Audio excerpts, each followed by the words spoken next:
Hola chicos, vamos a seguir con el punto número 10 que dice cómo funciona un cilindro neumático doble efecto. Pero antes les voy a explicar qué son los cilindros neumáticos. Vieron que al principio del taller yo les mostré algunos, se puede acordar cómo son.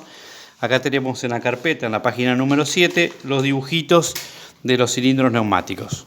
Podemos tener cilindros neumáticos que serían los pistones que vimos en el taller, y si no después lo van a ver ustedes. Podemos tener tres tipos de cilindros. Cilindros de simple efecto, que son la primera imagen, cilindros de doble efecto y cilindros rotativos o cilindro actuador rotante neumático. ¿A qué le llamamos cilindro de simple efecto? Ustedes van a ver que en el cilindro de simple efecto vamos a encontrar dibujado, acá hay una vista en corte del cilindro. Este sería la tapa delantera, la tapa posterior. Acá va el eje, que es el vástago. Acá está el pistón y acá tenemos dibujado un resorte. En el cilindro de simple efecto son los que tienen el resorte en su interior y van a funcionar de esta manera. Cuando el aire, por ejemplo, ingresa por esta entrada, va a empujar el pistón y va a hacer que el cilindro salga hacia afuera. Cuando dejamos de pasar aire por acá, el resorte va a hacer que el cilindro retroceda. Bueno, les decía, el cilindro de simple efecto tiene un resorte en su interior, por lo tanto, cuando ingresamos el aire, la fuerza del aire lo hace expulsar, y cuando cesamos de ingresar aire, el resorte interior lo hace retroceder. Por eso se llaman de simple efecto. Después tenemos los de doble efecto, que son con los que está preguntando el ítem 10, donde no tenemos resorte en su interior. Tenemos el vástago, tenemos el pistón y tenemos las entradas de aire posterior y delantera o anterior. Cuando el aire ingresa por acá, por la parte posterior, empuja el pistón y el vástago sale. Y cuando el aire ingresa por la parte delantera, empuja el pistón para atrás y el vástago regresa. Ese es el funcionamiento del cilindro de doble efecto, que ahora lo voy a explicar un poquito más. El actuador rotante o neumático rotativo serían como dos cilindros puestos uno a continuación del otro, con un eje en el medio. El vástago une los dos pistones y el vástago tiene tallado una cremallera, o sea, dientes de engranajes en uno de sus lados, que están comunicados con un engranaje que va a ser el eje de este cilindro.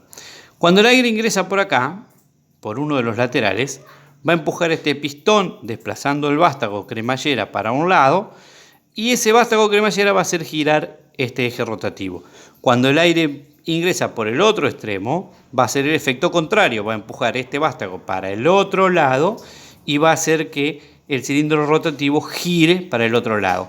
¿Para qué se utilizan? Para cambiar de posición elementos, por ejemplo, un giro de 90 grados de un producto arriba de una cinta transportadora. Para eso utilizamos un sistema como este que tenemos acá de cilindro rotante o de actuador rotativo neumático. Después tenemos las pinzas, que eso lo vimos cuando lo estuvimos un poquito en el taller y después lo vamos a retomar. Bueno, seguimos explicando el cilindro de doble efecto. Acá le hice dos dibujitos de las dos acciones que se puede hacer con un cilindro doble efecto. Acá en el dibujito de la izquierda vamos a agarrar el fibrón para marcarlo. Si nosotros ingresamos el aire por acá, por la parte posterior del cilindro, la cámara del pistón o del cilindro se va a llenar de aire, desplazando el vástago hacia afuera, que va a generar una fuerza de empuje. El aire que está en la cámara delantera va a salir por este otro ducto de comunicación o conector.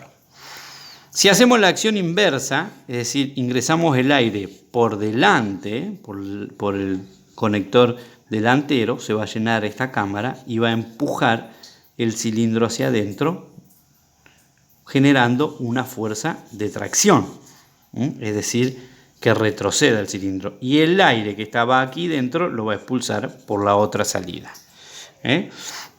De esta manera podemos hacer que un cilindro doble efecto Si nosotros ingresamos aire por atrás, el cilindro empuja. Si ingresamos aire por adelante, el cilindro retrocede y tracciona. Son las dos fuerzas que podemos ejercer. Una de las aplicaciones que a mí me gusta comentarles es, por ejemplo, cuando yo tengo una tolva. Como van a ver acá en el dibujito este. Yo tengo una tolva que puede estar llena de un material a granel y tengo que abrirla y cerrarla. Tiene una puerta basculante. Basculante quiere decir que oscila sobre un eje, rota sobre un eje. La palabra es bascula. Hace este movimiento. Entonces, y acá tengo el pistón. Si yo mando aire por... Acá va a estar el compresor. Esto es una válvula, que ya en la próxima etapa describimos válvulas. Si yo mando el aire del compresor por la válvula la manda por este cañito, ingresa en la parte delantera del cilindro, se va a llenar su cámara, va a hacer que el cilindro se mueva para atrás y va a desplazar la báscula para allá y va a dejar que el contenido que estaba dentro de la tolva caiga. Se va a abrir. Cuando yo quiero cerrar la tolva, ceso de pasar aire por esta cañería y luego pasar por esta otra cañería. Va a entrar por la parte posterior del cilindro, empuja y vuelve a la posición de cerrado de la tolva. Entonces deja de pasar. Este es un ejemplo práctico de donde utilizaría un cilindro y qué es lo que hace cuando tracciona y qué es lo que hace cuando empuja. Cuando tracciona el cilindro, que sería acá, vas a abrir la tolva. Y cuando empuja, que sería esta acción, va a cerrar la tolva de carga. Después lo que vamos a hacer en los puntos posteriores es calcular, dependiendo del cilindro que tengo, el diámetro y la presión que tengo, qué fuerza voy a tener acá para abrir esta tolva, porque imagínense, si tengo 100 kilos de material no va a ser lo mismo que 1000 kilos de material o 10.000 kilos de material. Se va a poner más pesada la boquilla.